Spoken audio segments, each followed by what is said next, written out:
You ask your AI a simple question today, Right, expecting a really quick, helpful answer back. but instead, you get a rambling 300-word essay. It's an incredibly frustrating experience for all of us. Beat.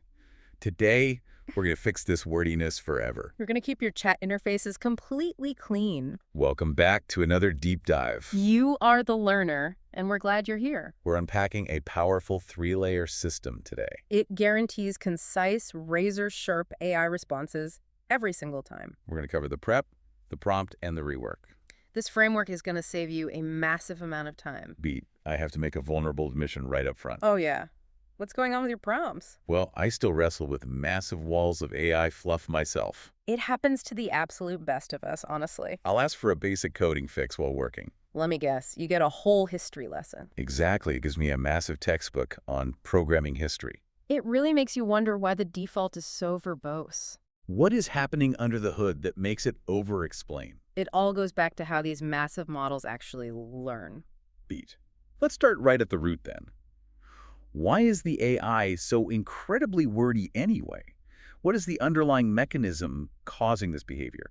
Well, there are kind of two big training phases here. First, the AI basically reads the entire internet for data. So it's consuming millions of books and long-form posts? Exactly, and most human writers naturally tend to over-explain things.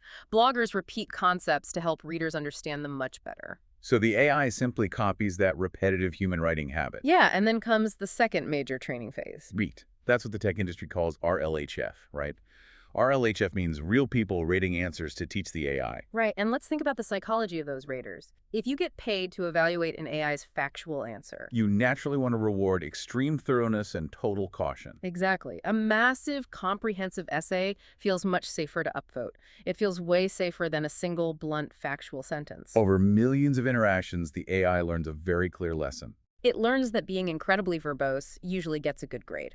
So telling it to just be concise usually fails entirely.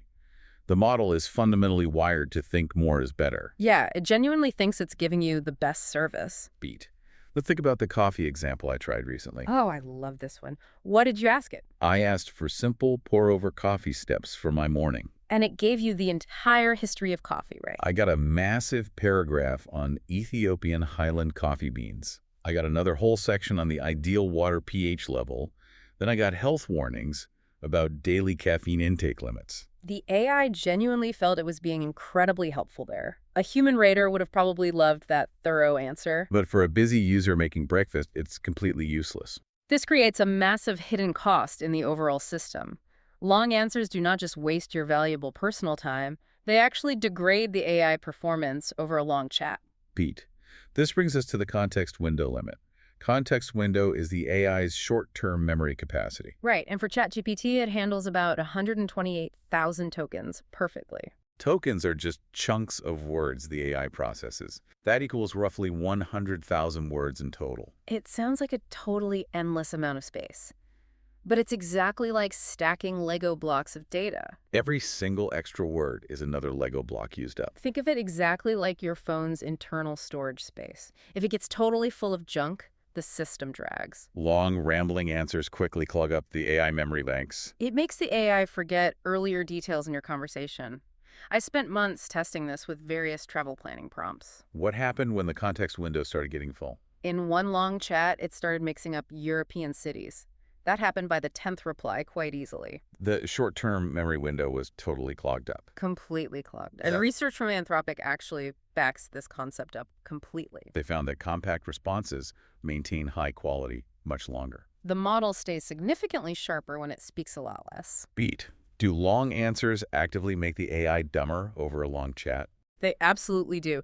The useless fluff physically pushes out the vital core facts. The AI literally runs out of working cognitive space. It has to drop older context to fit new fluff. So strict limits actually keep its memory sharp. Exactly. 2-sec silence. Let's move into layer 1. This is what we call the critical prep phase.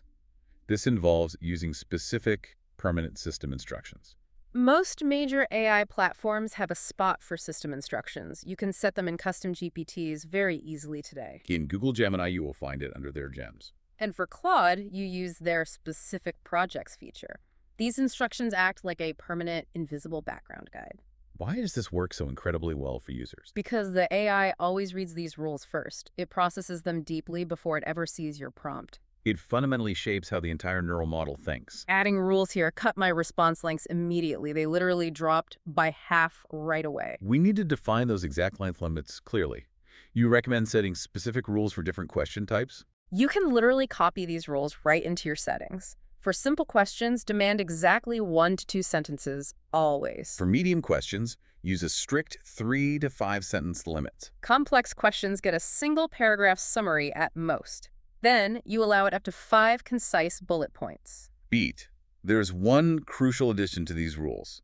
Start right with the answer, stop after the last key fact. Fixing a flat bike tire is a great practical example. You're stuck on the side of the road with grease. You do not want the long history of vulcanized rubber. You just need to know how to use the levers. Right, and the system instructions fix that scenario perfectly.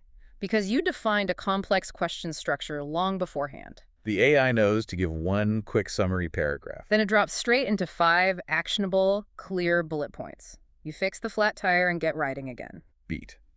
You also emphasize focusing heavily on positive directions. Yes, always tell the AI exactly what it should do. Never tell it what it needs to actively avoid doing. Say something like lead with a key info. Exactly. Do not say, no long intros. This relies entirely on how AI processes human language natively. Negative commands often trigger the exact opposite behavior. It is a truly fascinating quirk of the system. It's exactly like telling someone not to picture a red car. You immediately picture a bright red car in your head. Positive rules give cleaner results 80% of the time. Once this prep layer is set, it runs perfectly. It essentially runs on autopilot for every single chat. Beat. Why do negative words confuse its processing so much? It really comes down to predictive text math. When it reads the word intro, it activates those pathways. It naturally wants to write an intro next. It struggles to calculate the mathematical concept of not. Got it. Negative words just confuse its prediction math. That is exactly it. 2-sec silence. Let's slide into layer 2 now. This is what we call the dynamic prompt phase. We're basically using formatting as a rigid cage. I absolutely love the tiger in a cage analogy here. Giving an AI a completely blank page is highly dangerous. It will inevitably write so many useless, fluffy things. But when you give it a specific visual frame, Right? It has to stay inside that tight box.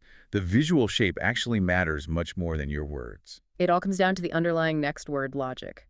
The AI always tries to guess the very next word. Usually it starts with something like, yes, I can help. That polite opening is exactly where the long talking starts. But if you force it to start differently entirely, Like forcing it to start with a table line character. or forcing it to use a strict number 1, it has absolutely no chance to say hello first. It knows it is inside a very special box immediately. AI follows a visual format much better than vague adjectives. The word short is really hard for it to understand. But column A is a very specific, rigid spatial place. Beat. Putting AI in a table creates strict visual boundaries. It turns on a special save words mode internally. The AI mathematically knows table cells are very small spaces. It automatically removes filler words like furthermore or additionally. It focuses totally on raw, real facts instead. It drops the pretty essay writing completely. It's beat. Let's build a comparison table prompt together now. Say you run a small local retail shop. You want to compare email marketing versus social media ads. A typical bad prompt gives a massive rambling essay back. But a really good prompt asks for a strict table. You ask for clear rows covering cost and overall reach. You add setup time and the expected final business results. The contrast in what you get is incredibly stark. Under email cost, it just prints the word low. Under social ads cost, it simply prints higher. It gives you the raw facts almost instantly. There is absolutely no fluffy intro or tedious wrap-up text. If you do not like using data tables daily, you can also use a very simple numbered list format. But you absolutely must add a strict word cap constraint. Without a limit, it gives 20 incredibly long, boring points. I really love using the max 15 words rule. It is a truly brilliant trick for strict word budgets. Ask for 5 reasons your digital ads have no buyers. Add that each reason must be maximum 15 words exactly. The AI must think extremely hard about its choices now.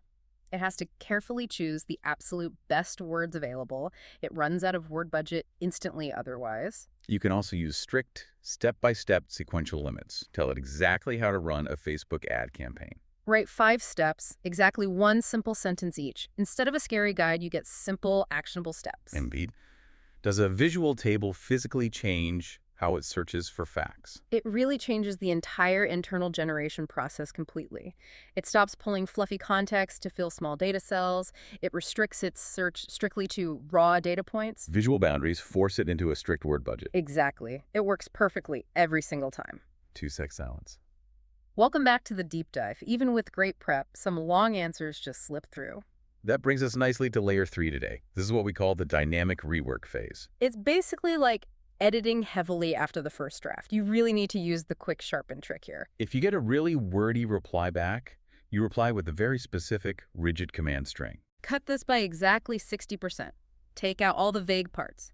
Use only direct, active sentences. Beat why specify exactly 60% for the cut. It seems mathematically specific for the AI to handle. Yes, the AI calculates that exact percentage mathematically very well.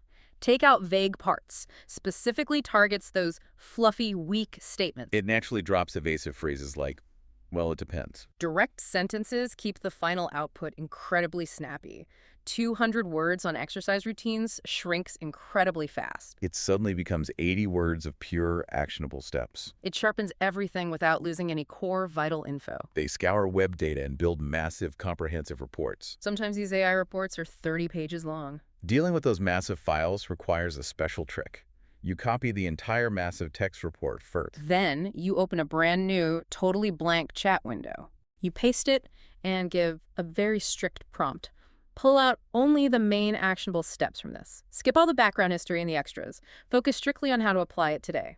For a dense business plan report, this is pure magic. It turns 5,000 words into 500 easily. Beat. Whoa.